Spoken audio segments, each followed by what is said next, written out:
Welcome to the Modernize or Die podcast, CFML News Edition, where we keep you up to date with everything going on in the ColdFusion community. We'll share the latest news on events, releases to engines, frameworks, libraries, and tools, as well as spotlighting quality content from the community.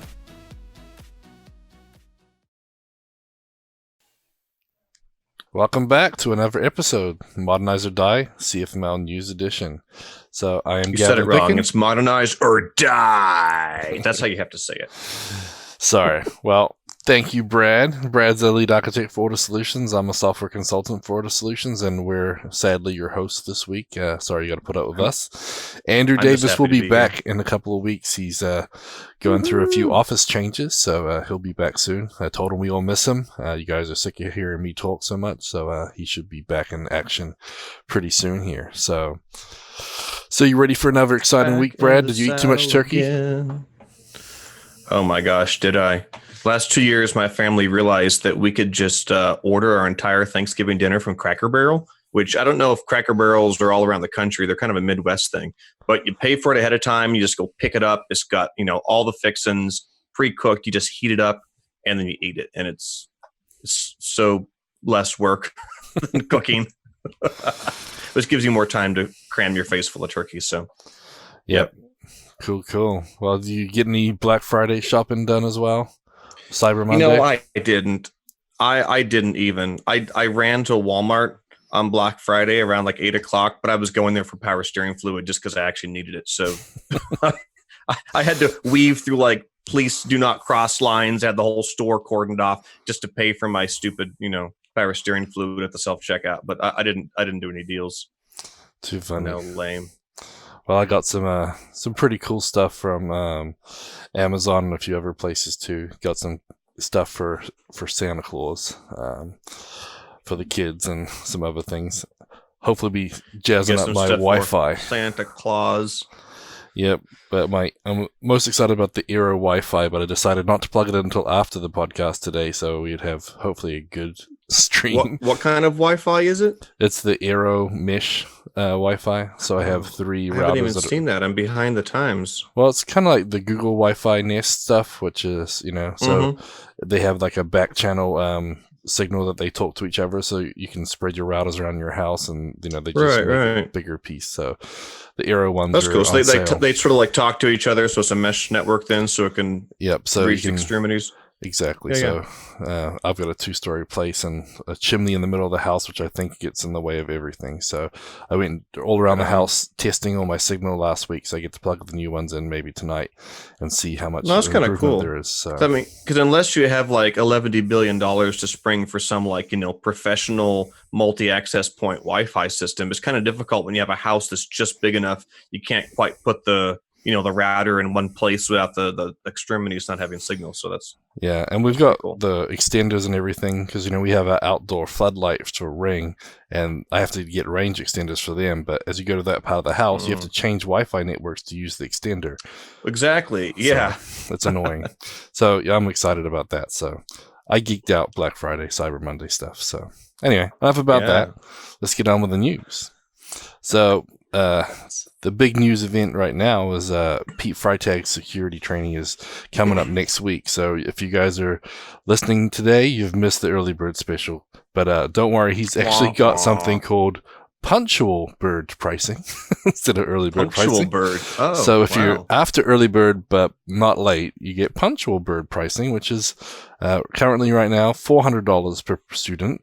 If you wait until after Thursday, the December 5th, which is this Thursday, that's when that runs out, and then you'll have to pay the $450 per student price. So if the early bird gets the worm, what does the punctual bird get? Like a beetle or a slug? I don't know. That's a good question. You'll have to ask him. But I know this good. Punctual bird gets a bit of a discount on the total price, so still a pretty good deal. Great seminar, and he's doing that next Wednesday and Thursday, December 11th and 12th, and he's got 2 sessions. Pete Freitag is a veritable fountain of knowledge, so go fill your brains with knowledge. It's definitely worth it. Yeah, it's a great workshop for sure. I've taken it and I really enjoyed it. I learned a lot. A lot of stuff was, sort of going over the same things we've done over and over again, but other stuff, a lot of things I learned, a lot of new tools.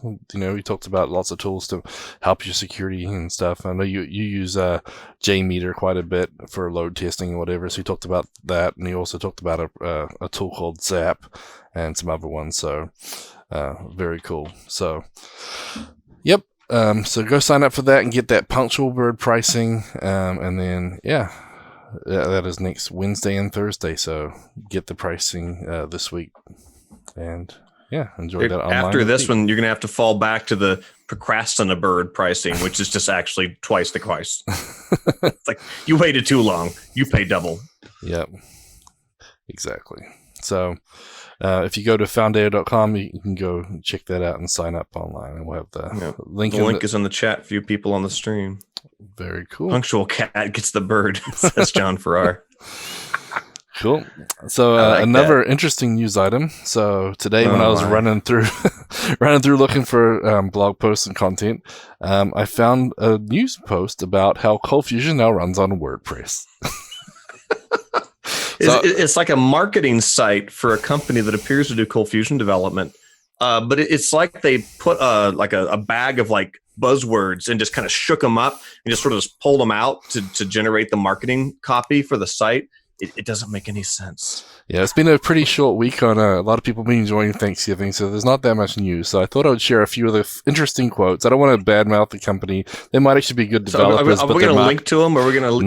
No. I think we'll just share a couple of the quotes. But the short of it is don't believe everything you read on the internet. Because obviously we're ColdFusion developers. Twist. So this is actually highly tuned comedy. Yeah. So this one here. So this is one of the quotes. Built on high of the world's preferred content management system, WordPress, ColdFusion could be a powerful, integrated, secure platform with a spread of options obtainable out of the box. See, I got the box reference there. But this is like they ran it through a couple translators back and forth a few times until it didn't quite make sense. And then they were like, perfect, ship it. Yeah. WordPress is a leader within the ASCII text file CMS world. Once bundled with ColdFusion, it provides a seamless mix of content and commerce. Do you remember the time when WordPress used to be bundled with ColdFusion, Gavin? No, never do I. I don't. And so this one here is really funny too. From physical products to digital downloads to subscriptions, from content to appointments, you'll be able to sell virtually something with ColdFusion. Virtually something. You know what? When you set the bar low, it's not easy to disappoint. It's like, hire me, I will build you something. Yeah. One of the best advantages of victimization ColdFusion is it's time to promote. So, anyway. I didn't even know what that was supposed to be. I'm not sure. Well, bless their heart. I hate to make fun of someone who has problems with English, but that's not the funniest part. It's really just the fact that it's like a marketing person who doesn't actually know what ColdFusion built this. So my favorite part was there was an image on the post.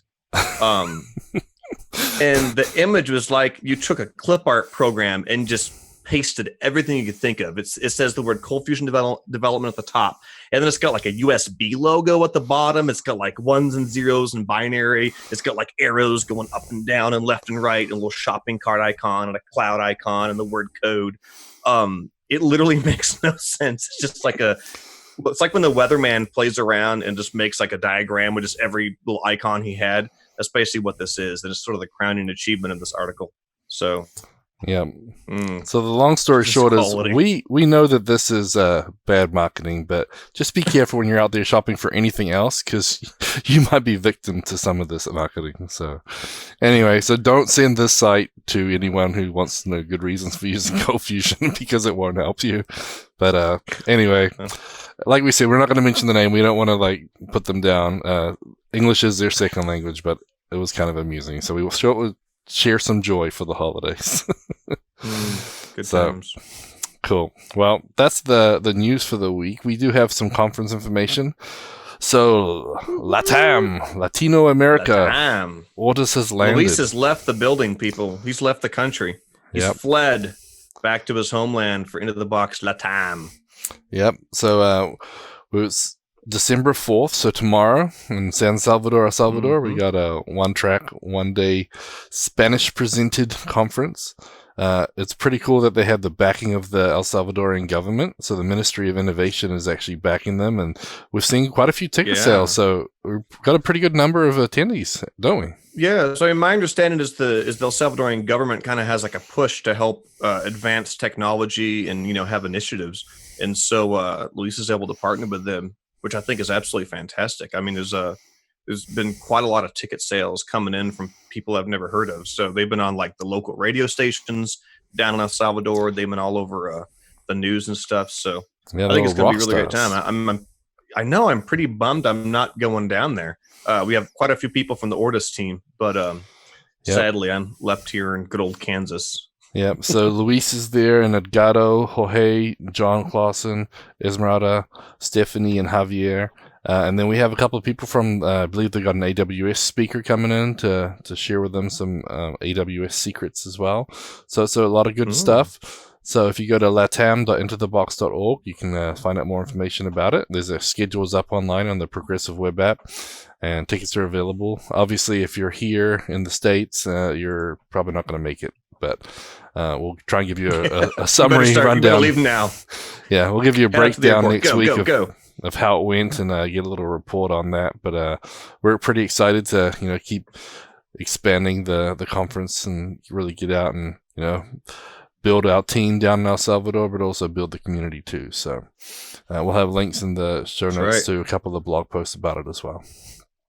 So very cool. So, speaking of conferences coming up soon, we've got CF Summit in India, December 7th. So that is right around the corner. So if you're in India within range of Bangalore, make sure you've got yourself signed up. I understand it basically doesn't cost anything. So yep, I believe that's a Saturday too. So yeah, they don't have to worry about work schedules if you're not working on Saturday. It's available. The whole team will be there, all the engineers and everything. And last year they had a great turnout, and so they're looking to get another 300, 400, 500 people this year.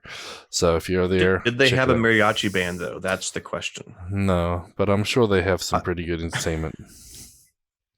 I think Luis should have like a country western band at the Into the Box LATAM. He's got to like reverse, turn the tables, swap the roles or something. So that's some big hatted Houstons. Get some Texans down there, yeehaw, it's and all the belt that. buckles that are big. Yeah, the belt buckle's got to be at least as big as the hat. Yep. Anyway. Cool. So, yep, that should be this week. So, hopefully that goes well for everyone attending as well. And we'll have to reach out. I know Yogesh Mathur is looking for people that are going to be there to meet up with too. So maybe Yogesh, if you're listening, give us a report. Send us an email or whatever. Tell us what you thought of it. Let us know what you liked and didn't like, and we can give a report back. So, I think he had some tweets last year. So I'll be looking out for those as well. Yep. Very cool. And then the next... So back to mariachi bands. Yep. The next conference on our list is our Into the Box in Houston, Texas.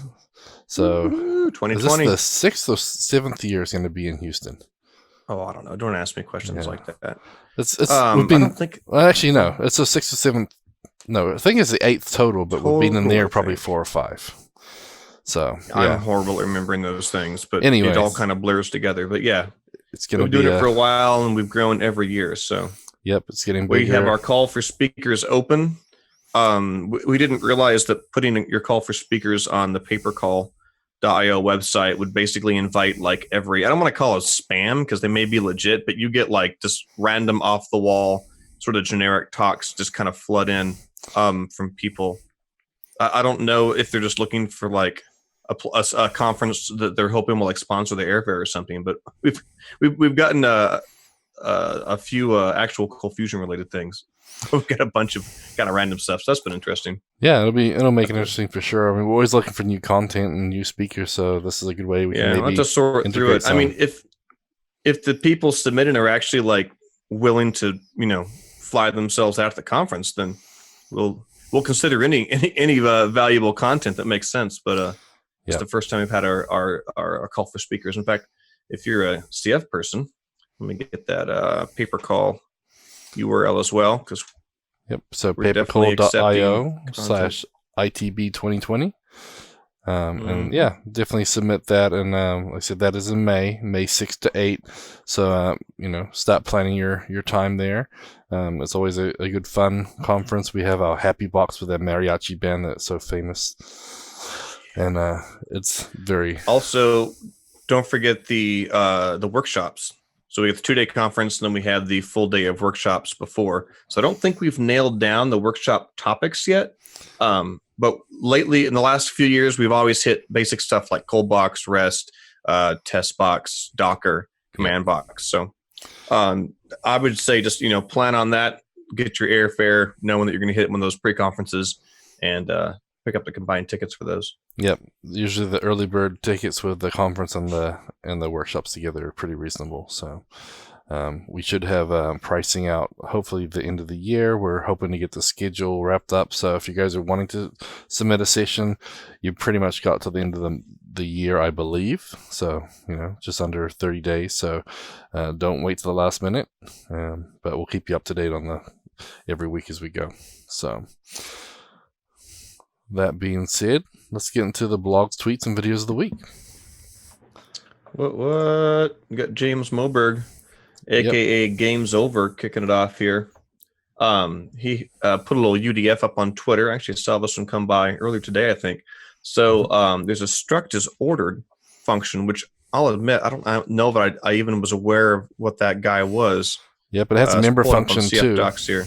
So you got check if a struct is ordered. Yep. So you can do a .ordered on a struct as well, but that's only available for CF 2018. So this UDF he created allows you to do it for 2016. I need to check and see if that's included in that Lucy ticket for Lucy compatibility. I know that Lucy was, I think, going to target like 5.4, I think, for the 2018 compatibility, but I wonder if that struct is ordered snuck in a recent update. I don't see any reference to that in the Lucy bug tracker. I need to go make sure we have that accounted for so they get that created. Yeah, I so an ordered struct and did not see it. Yeah. So if you're not familiar with ordered structs, generally in ColdFusion and a lot of languages, if you want ordered data, you use an array. Structs are sort of inherently unordered. You just reference them by key. However, sometimes it's nice to have key value pairs that are also inherently in some order, so you can loop over them in a given order. So you've been able to create ordered structs for a while now, but this is basically a function that'll let you take an incoming struct and ask if it's ordered. Now, I don't know where I'd ever use this, but I guess it's good to know it's there. Previously, you probably would have had to have dig down into Java to look at the class that was implemented or something. But either way, so I mean that's only on 2018. So if you're on 2016, or for that matter, on Lucy. Actually, I don't know if it works on previous versions. I'd have to look and see how he implemented his, because he may dig down into the Java. But if you're on Adobe ColdFusion 2016 and you're like, hey, it's just an ordered struct, James Moberg has it. Let me see here.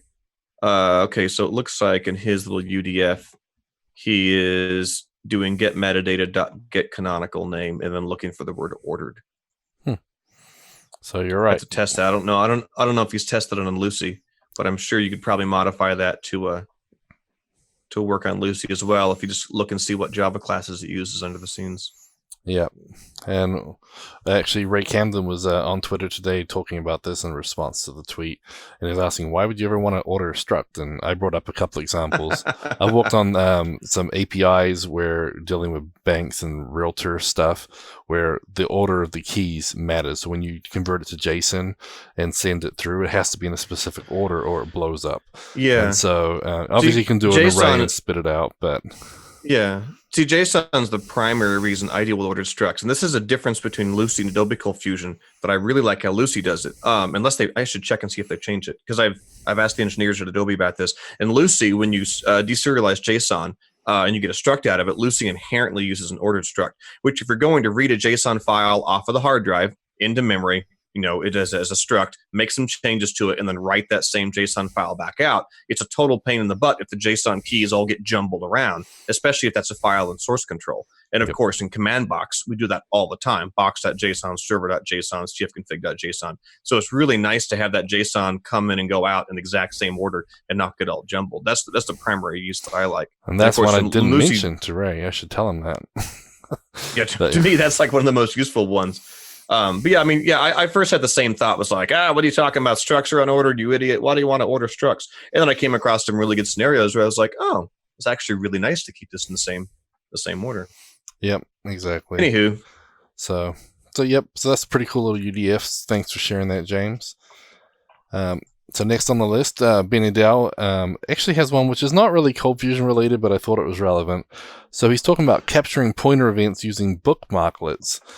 And I guess his whole thing started when you right-click on an element and go inspect element in your browser.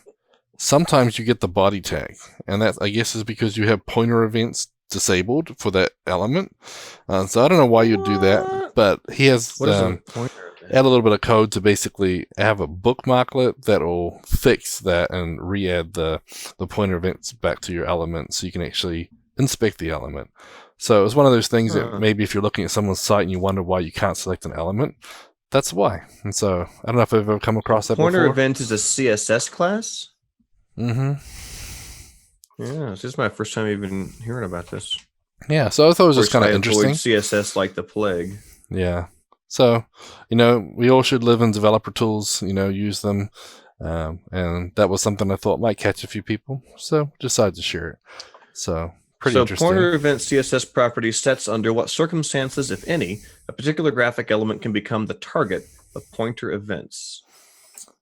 Interesting. So auto, none, stroke, and fill.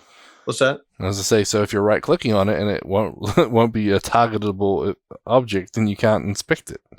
Which is pretty interesting. Yeah, that would be annoying. So, I could see websites doing that to try to screw with you to protect the content or something, like when they try to keep you from right-clicking and saving files and stuff. Yep, exactly. Whenever websites do that, I'm like, oh, you don't know who you're dealing with. Yeah, exactly. And this is just a little thing. And I guess so bookmarklets is one way that he used to fix it, but some other people on Twitter are also mentioning how there's other tools you can run.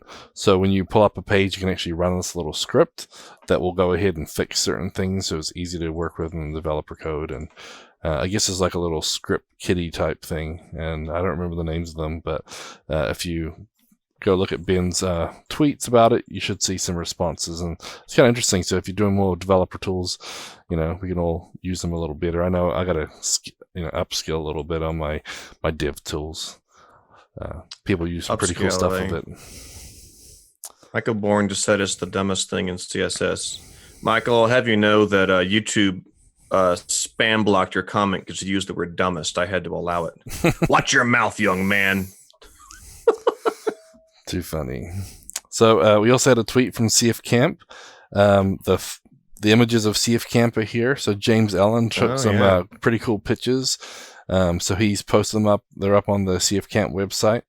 And I'm even in a couple of them. I know. I was going to say we should get a couple of those. Maybe they've got your good side. I was thinking I should steal one. Of course, you always look like a dork when you're talking. If your mouth's open, there's no good still shot. You're like, but I was like, I should steal one and make it my new Twitter pic, just because it seems like a bunch of people all have a cool picture of them with the headset mic, talking at a conference, and they look all I don't know, educated or something. But it's a good photo gallery though. He did a really good job with the pictures.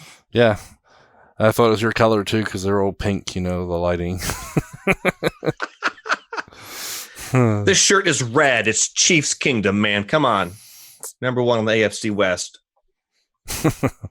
Let's not get started about football. Okay. So we had another blog post by Ben Nadell, and this is actually about a book. So Monolith to Microservice, nice. Evolutionary Patterns to Transform Your Monolith by Sam Newman. So he was saying that... sounds really familiar. He read it a long time ago, and it's finally come out on the Kindle, so he grabbed it over the weekend and read it on Thanksgiving. He said it's a mandatory read for anything that's thinking about using microservices. So instantly I thought, well, I should probably add this to my reading list. I've got plenty of things I need to read, but what's one more, right? And so if you want to find a little more about it, Ben Adele wrote a blog post about it, and Brad just linked it in the chat. Yeah. Sounds like it's something that would probably apply pretty much across any language or technology. So I like that. Yeah. So I think I'm going to grab that and check it out. But yeah, it's a good option. So thanks, Ben, for sharing that. We appreciate it. And apparently John thinks that Oh no, Dan Cod thinks it's salmon. Well, Yeah, salmon colored. You know what? I'm the worst person to identify colors. I operate in like 16 color mode. So we also had another one from Gregory Alexander.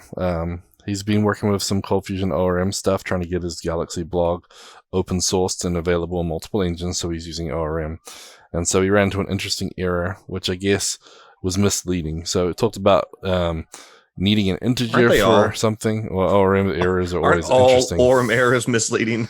Yeah, pretty much. So, yeah, I thought it would be a nice one to share. It's pretty cool.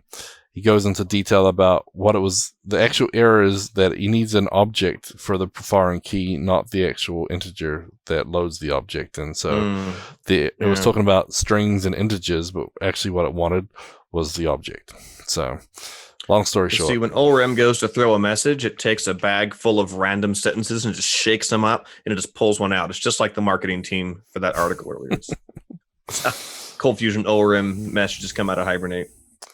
Yep, exactly. Cool. Well, I saw you were commenting on this. I see how you're kind of like putting Ben every other one, so we spread them out. Well, we don't want to have a Ben corner. People, well, maybe they'll just tune in just for that, corner, right? Gavin. Nobody puts Ben in a corner. Too funny. Oh yeah, his thing on the SSL certificate install is pretty cool. Yeah, so I know a lot of people when they're working with APIs or whatnot. I've had this fair headaches with this in the past. But if you're using an HTTP connection out to something and it's out to an SSL certificate based URL, so HTTPS, a lot of times you get these weird errors and you don't know why. It's because basically ColdFusion doesn't know about the certificate, it doesn't trust it. So usually in the old ColdFusion you have to go add it to the SSL trusted store, or if you're in Lucy, would log into the admin, have to click one of those buttons. And this would always happen.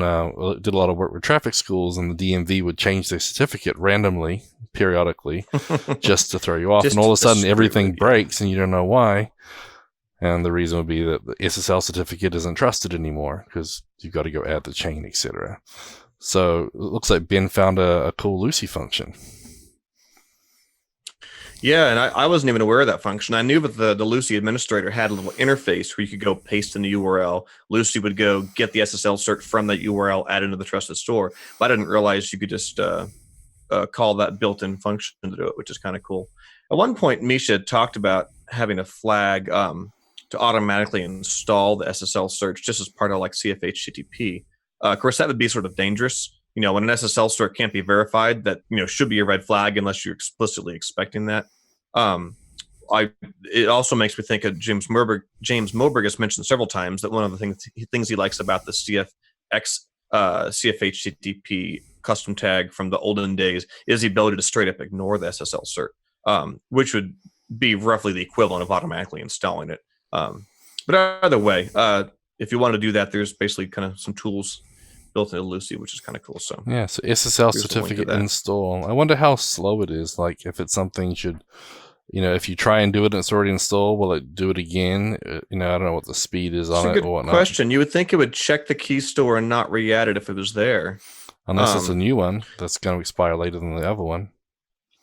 It would have a different thumbprint. If you regenerate a new SSL cert, I'm pretty certain the thumbprint would be different.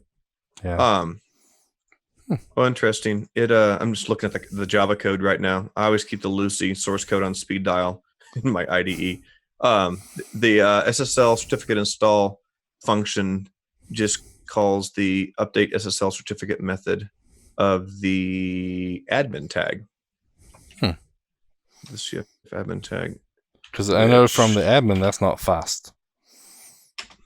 So yeah, I mean, either way, it would have to make the HTTP request out to the URL to get the SSL cert back minimally every time to see then if the cert was already in the store. It seems like something you wouldn't want to call every time. So I'm just kind of scroll through the Java code. Holy crap, there's a lot of Java code in this file. I'm not gonna. I don't think I'm gonna find this in 2 seconds. Yeah, it is a good question though. Just how performant that is. It seems like something you'd want to maybe only have happen once or something. Yeah, maybe a scheduled task Yeah, that can run periodically to make sure it's up to date. Something like that. Follow that rabbit any farther.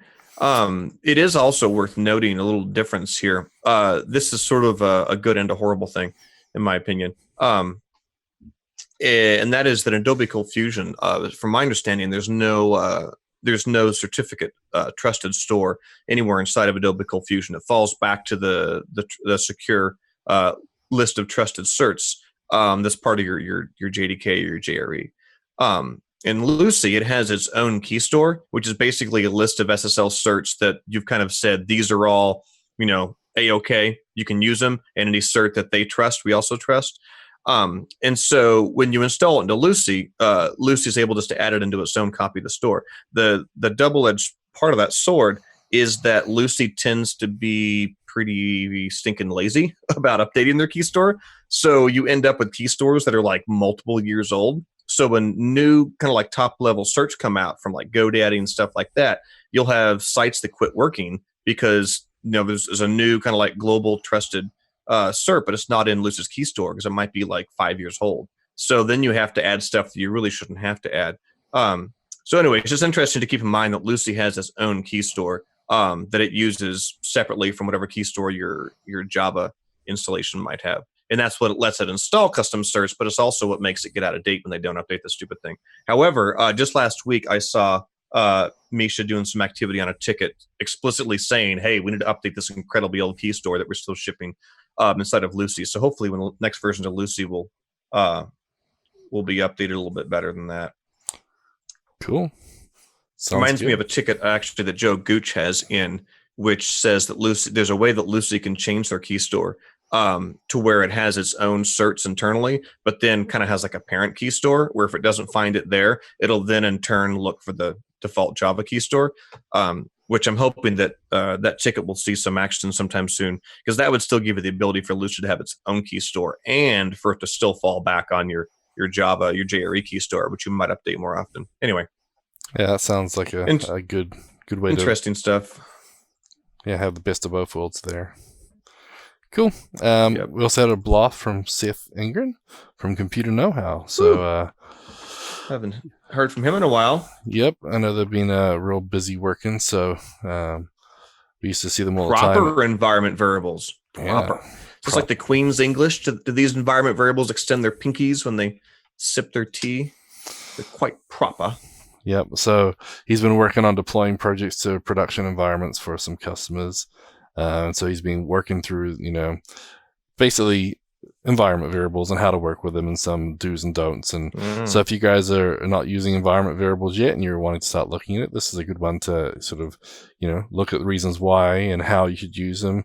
Make sure you're not committing them to your source control, stuff like that. So it's a good article there on Computer Know-How Consulting. So CKH. Why is he talking about the npm.env module and not the commandbox.env module? What are you doing to us here, Seth? Guess it depends on JS development. Get that nonsense out of here. Yep. So there is a command box module for .env files. So we use that a lot of times. And obviously, ColdBox has support for environment variables inside with the get system properties. So you can use that as well. But yeah, so environment variables are very important, especially with, Docker environments, but even without Docker, you guys should consider using environment variables for, a lot of your settings. CF config, we use environment variables in there as well. So very cool. But yeah, so nice article there from Seth. And then if you guys need more news and want to stay up to date on more things than we provide, Charlie Earhart's got a way to keep up to date on the news, the new posts and the comments that are on the coldfusion.adobe.com website. So there's actually RSS feeds. So if anyone still uses RSS readers, there are a few people out there that use them, and there's still a few readers left that Google hasn't killed off. But you can get an RSS feed of the blog posts and or comments that show up on the site, and so you can follow along. And I know that a lot of people do that to stay on top of the comments and help people out. So if you're wanting to keep up to date, there's a nice blog post there on the coldfusion.adobe.com website. Right on. And then I'll let you talk about the next one because it's a tweet from you. It is. I sent the tweet right before we started the podcast just so I could talk about it. That's what I spent all of yesterday messing around with. So I sent out a tweet just earlier saying I have a cool new Fusion Reactor integration coming in Command Box. It's on the sort of bleeding edge builds right now. So it'll be part of the next version of Command Box. And it basically lets you use your Fusion Reactor license to monitor the actual CLI itself inside a Command Box. And everyone's kind of used to using Fusion Reactor to monitor web servers that you start up. That's pretty straightforward. And we've had a Fusion Reactor module that's done that forever. Somebody had asked me if they could use Fusion Reactor to monitor actual like task runners that are just running outside of a web server from the command line. And I told them yes. I've done it before. Basically, there's a way you can kind of shoehorn in JVM arguments that apply to the CLI itself, which is just a Java process running loosely. And I've done it before, but it's not very useful because the entire CLI just runs inside of the main thread. And it's just a big, long-running thread for as long as you have the console open. So it's kind of hard to pinpoint individual things you do inside of it. Mm-hmm. I remembered yesterday that Fusion Reactor has actually a really cool Java API that you can grab a hold of, and you can create custom transactions of your own design. So you can say, I just started a transaction called foobar, and now it's done. And then Fusion Reactor will automatically time all the code between that. It'll, capture JDBC transactions, HTTP calls, nested transactions. This is all just kind of a built-in thing into Fusion Reactor. So what I've done is I've integrated this into Command Box now. So if Command Box starts and it sees that the Fusion Reactor Java agent is present, if you've added it, then it'll automatically start talking to Fusion Reactor. And in the transaction history inside of Fusion Reactor, you can see all the commands you've ran. So you ran a directory command or a server start command, and you can see, or a task run command, and you can see all the database calls that have been made in graphs and everything. So it's a pretty cool kind of fun thing, and it makes it way more useful because you can use the profiler, you can get stack traces on threads and things. You can actually interrupt long-running task runners from Fusion Reactor all in the CLI. Of course, it requires a license, but if you've got a developer license that you're already using locally, it would be covered by that. So that's pretty fun. I've been playing with it all yesterday and this morning. So that'll be part of the next version of Command Box, little value added goodness for people with Fusion Reactor licenses. Yeah, I'm sure that's going to be pretty big with a lot of people starting to use more task runners and, especially in the Docker world or whatnot too. It's pretty cool. Yeah, and it kind of makes sense. People, the person who asked about it on the CFML Slack, I don't know his name. I only know his username. Give him credit for giving me the idea. His username's JACEK, but I don't know what his real name is. I've talked to him quite a few times on CFML Slack. Yeah, he had these like long running task runners doing ETL kind of loads, and he wanted us to be able to monitor them. So it totally made sense. More and more people using Command Box for that kind of stuff, and it makes sense that you have the same tools available. Very cool. So nice. Right. Yeah, I mean, I like that. Next? I saw some of the graphs and on that. It came out pretty cool. So, yeah, I'll probably create a blog post or something just with some information on how to do it. Cool. Well, next we got find a job. So Thanksgiving week is over. Everyone lost their job because they're camping out Best Buy to try and get that new monitor for their TV or whatnot. But yep, so if you're still looking for a job, there's a couple of new ones available. So on getcfmljobs.com, they've got 24 listings right now for 19 companies across 17 locations in 5 countries. A couple of new ones that were posted. We have a full-time senior ColdFusion developer position for America Access Casualty Company in Downers Grove, Illinois. So they're looking for a ColdFusion developer to write, test, and analyze software programs and web applications. And so that one's available. And then there's also one in Hyderabad, India. So a full-time ColdFusion position for Accenture. And so when I first read this, it was kind of funny, Brad. It said, 1, should have experience working in ColdFusion 2, HTML5, CSS. But then I realized it was a numbered list. So should have experience working in ColdFusion. And then number 2, HTML5, CSS, JavaScript. So I was like, ColdFusion 2, wow, that's a pretty tight restriction there. Commas save lives, man. Yeah, exactly. So, but yeah. So they've got a good job there. So if you go to getcfmljobs.com, you can see those listings. And like I said, over 24 positions available right now in 5 different countries. So hopefully there's something for you if you're looking for a job. So good luck. And if you guys actually have a position available, you can go onto that website and post for free. So you don't have to pay any fees or anything else. It's a ColdFusion developer in our community that runs that site. He goes and scrapes lots of different sites like Indeed and Monster, etc. Pulls them all together for us. So thanks for doing that. And then, yeah. Who is it that runs CFML jobs? I saw his username and it was interesting, Abhishek or something. Oh yeah, I recognize that. Developed for the lovable ColdFusion community by AKBARSAIT. Akbarsait. I don't know how to pronounce that. Yeah, I totally recognize that. I've seen it around. Yep. So pretty cool. Okay, so that's your find a job section for the week. So next we have Brad's favorite, ForgeBox module of the week. Because no, you said it wrong. It's ForgeBox module of the week. Which might be a package or component or framework of the week. So, but this one I've actually went and thought we'd see who's been busy over Thanksgiving and released a new package. And so we have a new one by Gary Stanton. So this is the OpenCage Geocoder API version 1.0.0. So open the cage, man.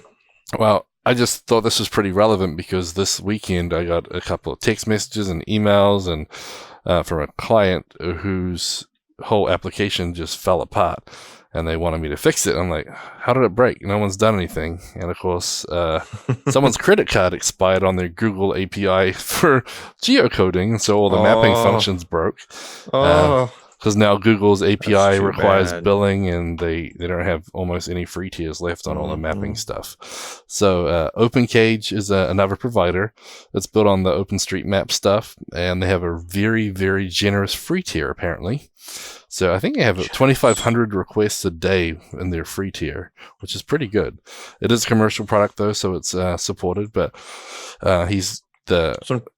the module itself can be used as a standalone CFC or from ColdBox. You can use Wirebox to inject it and use, module settings for your API key. You can go get an API key for free at opencagedata.com and try it out. I'm still trying to figure out what it does. I mean, it says Geocoder API. So I'm looking at the example here, and he's passing in the string, British Library, 96 Euston Road, London. That's an W1, address. 2DB.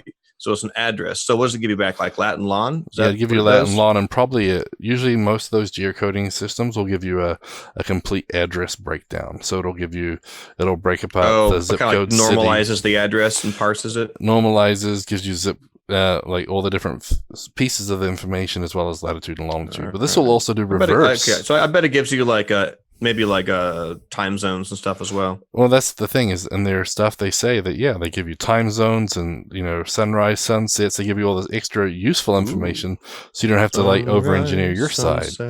So that was kind of cool that Google doesn't do. So I mean the cool thing too is you can actually give it a lat LAN and it will reverse engineer the address for you as well, or close to it. So if you give it a lat LAN, it'll give you back a city or whatnot. So kind of interesting. John wants to know if it gives you free TEARS. If your credit card expires, it might. Yeah. Well, the good thing about this too is it doesn't require a credit card for the free tier.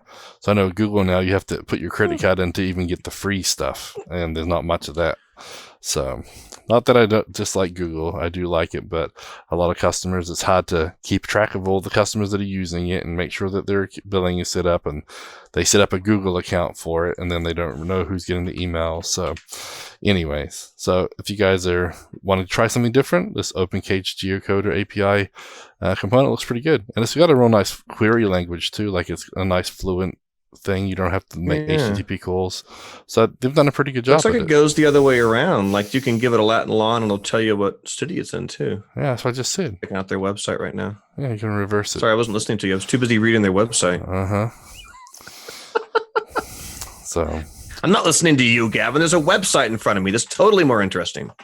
Yeah. There's the link. So that's one of the newest module or package up on ForgeBox. So cool. Hopefully you guys go good on you, Gary. Yep. Keep up the good work. That's good to see another contributor too. I don't know how many packages Gary has or whatnot, but I believe I can click on his name right here in ForgeBox and it should show me, shouldn't it? Yeah, probably. I just didn't try. I was just thinking like, ooh, he has 2 packages: Cold Thumbs, dynamically resizes and caches images, and then this one. This is the second package, the second public package. So yeah, so it's nice to see new developers posting packages there too. Cool. Okay, so next we have VS Code, hints, tips, and tricks of the week. So this one's probably not something for you, Brad. This is called Headwind. So this was actually recommended by Eric Peterson. So this is... Sounds like me trying to drive the other day when it was super windy. No, this is the opposite of Tailwind? Well, actually, this is a tool to help you with Tailwind. So if you're using Tailwind CSS, so that's like style and design, so I didn't think you were familiar. But yeah, so if you're using Tailwind, what Headwind does is it actually automatically sorts your CSS classes for you. So if you're working with Tailwind, it's a utility-based style sheet framework. So a lot of times you'll have lots of little teeny tiny classes on something, and that can kind of get messy if you've got like 10 classes on every object. You might have trouble trying to figure out, oh wait, what size text is this, or what color, or what margin or padding do we have? So what Headwind does is makes it kind of like prettier or whatnot. Everything is styled a certain way. Whenever you save your file, Headwind will automatically order those tags. So I think it does like, padding and margin first, and it does background colors and text color, and then the other optionals. And if you have any custom classes, they appear on the end. So that way they're always in the same order, so it's easier for you to find your classes. So somebody needs to write a library that helps you use Headwind and then call that one Crosswind. Just throwing that out there. Make it happen, people. Yeah. So, yep. Anyway, I think that'd be pretty cool. I know a lot of designery developers we've been working with.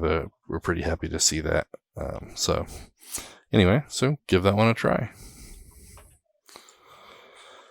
And so that comes to comes to the end of our podcast for this week. A lot of a little bit of news out there. Again, Pete's seminar is the big news. A couple of conferences this week, and then call for speakers for some other conferences. But great blog posts out there. Ben was very busy this week. He managed to write like 5 blog posts and a couple of Angular blog posts, and he read a whole book. So I'm pretty impressed, Ben. And you got some turkey down there too. I ate turkey and took a nap. I don't know how he did it all. Yeah. Scott Steinbeck has a new name called Breakwind.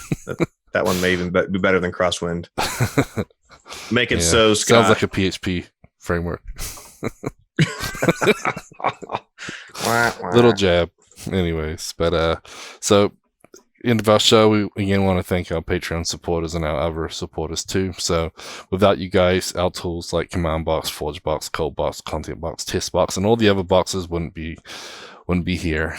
So we appreciate all your help, and thanks very much for the support. And if you guys are looking to support Order Solutions or some of the things we're working on, please go to ordersolutions.com/about-us/sponsorship and see how you as an individual or your company can help support us. So I think it's Brad's turn to give the rundown. So you ready, Brad? Take a deep breath. Well, here we go. One breath. I got to scroll so it's all on one screen. Andrew Davis, Brian White, Carl Von Stetten, Dali, Dan Carr, Daniel Garcia, David Bellinger, Didi Lesnick, Don Bellamy, Eric Hoffman, Gary Knight, Ann Yannick, Jeremy Adams, John Farrar, Jordan Clark, Joseph Lambury, Laskima, something I can't pronounce, Matthew Clemente, Richard Herbert, Samuel Knowlton, Scott Steinbeck, and VJ and Yogesh Mathur. Yep. So one breath. That's trumpet player lungs for you right there. Yep. So Laxmer Tidohadi is, I think, the name that we couldn't pronounce, or you couldn't pronounce. Yeah, that sounds about right. You can do it next time. Yep. So anyway, thanks everybody. Hope you had a good Thanksgiving. Happy holidays. And we'll see you all next week with hopefully some reports on a couple of great conferences. Yes, we will. Modernize or die. Yeah. Have a good one, everybody. Bye.